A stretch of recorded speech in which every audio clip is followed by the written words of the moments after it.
యోహాను సువార్త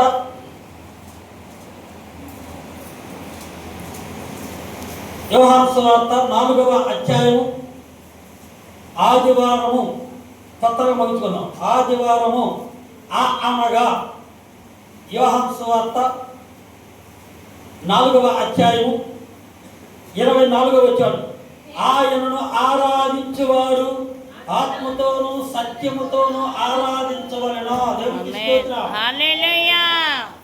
అనగా మనం ఆరాధించే వారిగా ఉండాలి.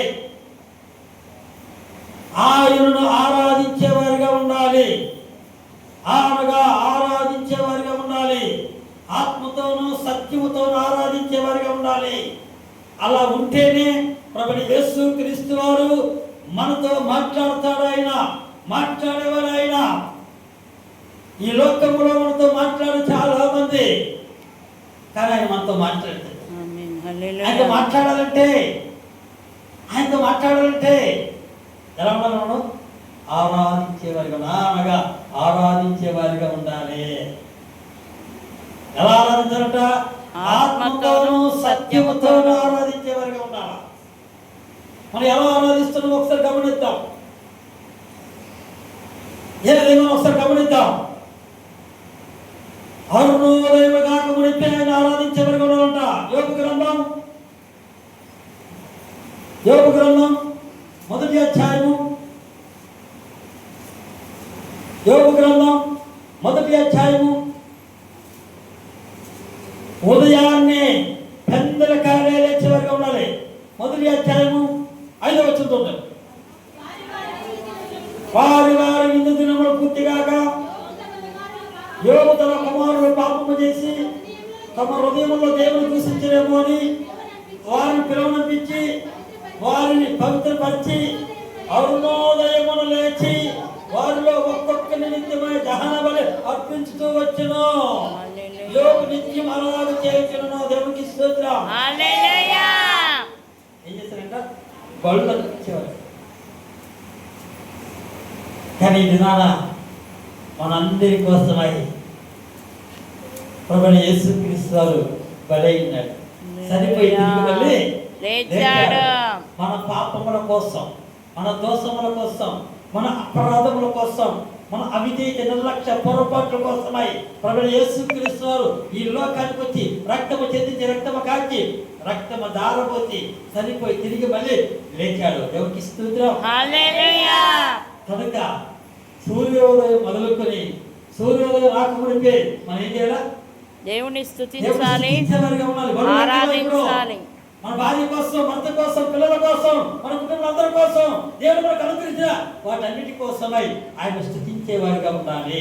హల్లెలూయా. ఆయన స్తుతించేవారిగా ఉండాలి. అరుణోదయం కాకమునిపే, సూర్యోదయం కాకమునిపే, ఎక్కువ జామునే, తెల్లవారు జామునే, ఎవరు లెగకమునిపే,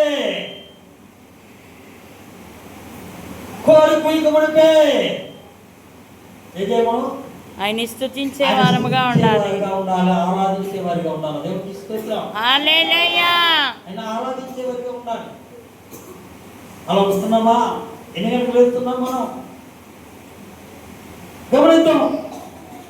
కనుక అనగా ఆయనతో సహవాసం చేసేవారిగా ఉండాలి. హల్లెలూయా. ఎవరితో? దేవునితో. దేవునితో సహవాసం చేసేవారిగా ఉండాలి. యోబు గ్రంథం 22వ అధ్యాయము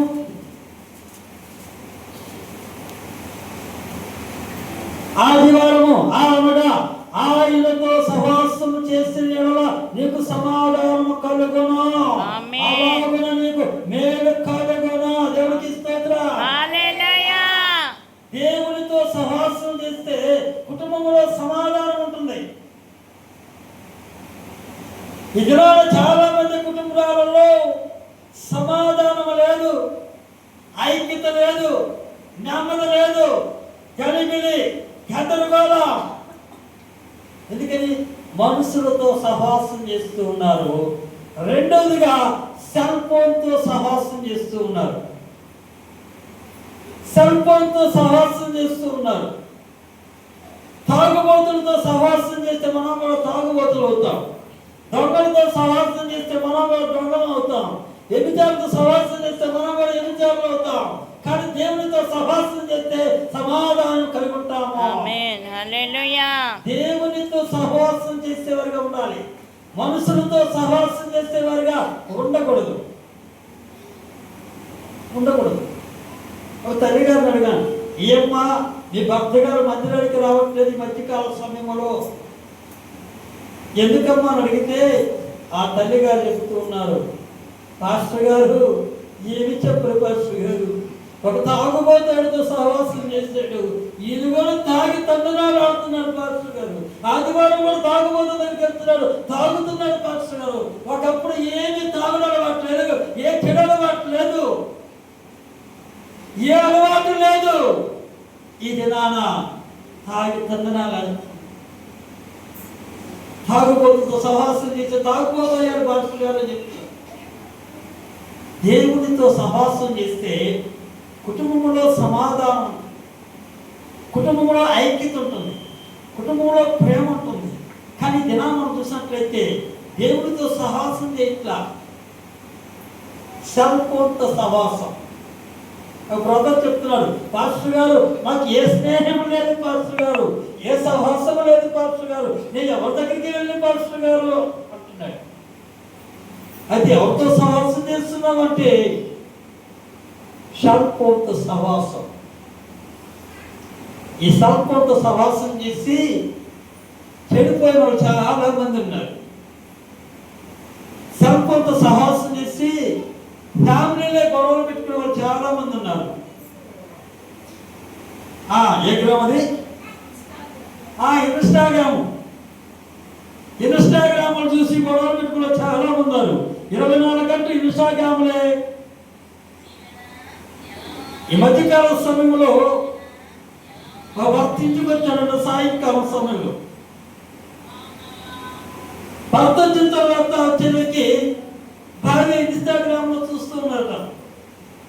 ఆ భర్త అంటున్నాడట, నీకు ఎన్నిసార్లు చెప్పాను నేను ఇన్స్టాగ్రామ్ చూడొద్దు, అది పెట్టుకోవద్దు, అది చూడొద్దు, ఎన్నిసార్లు చెప్పాను అని భర్త భార్యతో అరుస్తుంది. చూడండి ఎలా ఉన్నారు కుటుంబాలు గొడవలు. కనుక మన కుటుంబంలో సమాధానం కలిగి ఉండాలంటే, మన కుటుంబంలో ఐక్యత కలిగి ఉండాలంటే, మన కుటుంబంలో మేలు జరగాలంటే ఏం చేయాలా? దేవునితో సహవాసం చేయగానే దీంతో సహవాసం చేయకండి. ఈ సంపద సహవాసం చేస్తే ఆశీర్వాదాలు ఉండవు, సంపద సహవాసం చేస్తే మేలు ఉండదు, మేలు జరగదు. అడిగాం, ఎందుకు సహవాసం చేస్తే 24 గంటలంటే మనశ్శాంతి కోసం. మనశ్శాంతి కోసం సెలవు చూసినంత వరకే, తర్వాత మనశ్శాంతి ఉండదు. సెలవు చూసినంత వరకే పక్క నవ్వుడు, ఇక నవ్వుడు. సర్పం చూసినంత వరకే, తర్వాత నవ్వుడు ఉండవు. తర్వాత మళ్ళీ ఏడుపులు, అల్లర్లు, వాయి పెట్టుకుంటాడు, బాధలు, తలనొప్పి, కళ్ళు మంటలు, మనశ్శాంతి లేక, నెమ్మది లేక, ఎస్ఐయా ఎక్కడున్నావయ్యా అని కాకేసిన ఆయన అంటాడు, ఎవరో నాకు తెలియదు అంటాడు, ఎవరో నాకు తెలియదు అంటాడు. కనుక సెల్ ఫోన్తో సహవాసం చేయకండి, సెల్ ఫోన్తో సహవాసం చేయకండి. దేవునితో సహవాసం చేసేవారుగా మనం ఉండాలి. ఎప్పుడైతే దేవునితో సహవాసం చేస్తామో ఈ కుటుంబంలో శిక్షలు ఉండవు, గొడవలు ఉండవు, అల్లర్లు ఉండవు. దేవుని ప్రేమిస్తాం, మొదటి ప్రేమ దేవునికి ఇస్తాం. సెల్ ఫోన్తో సహవాసం చేసిన వల్ల మొదటి ప్రేమ సెల్ ఫోన్కి ఇస్తున్నాం. మొదటి ప్రేమ దేవునికి ఇస్తే, రెండో ప్రేమ భార్యకి ఇస్తే, మూడో ప్రేమ పిల్లలకి ఇస్తే, నాలుగో ప్రేమ ఎవరికి ఇవ్వాలి? సెల్ ఫోన్కి ఇస్తే అప్పుడు ఆశీర్వదించబడతారు. దేవునికి ఇస్తున్నాం. కనుక చాలా మంది సెల్ ఫోన్ వచ్చిన తర్వాత భర్తను మర్చిపోవడం చాలా మంది ఉన్నారు, భార్యను మర్చిపోవడం చాలా మంది ఉన్నారు, పిల్లలు మర్చిపోవడం చాలా మంది ఉన్నారు. పాస్టర్ గారు నా భర్తను మర్చిపోలేదు అంటే మర్చి విడిపోవడం కాదు, భర్తకి మంచి చెడు చూడకపోవడమే, ఇంటికి వచ్చిన గ్లాస్ నీళ్ళు ఇవ్వకపోవడమే, టీ పెట్టకపోవడం టయానికి తిండి పెట్టకపోవడమే, టయానికి టిఫిన్ పెట్టకపోవడమే, ఇలాంటివి జరుగుతున్నాయి. కనుక ఆయనతో సహవాసం చేసేవారిగా మనం ఉండాలి.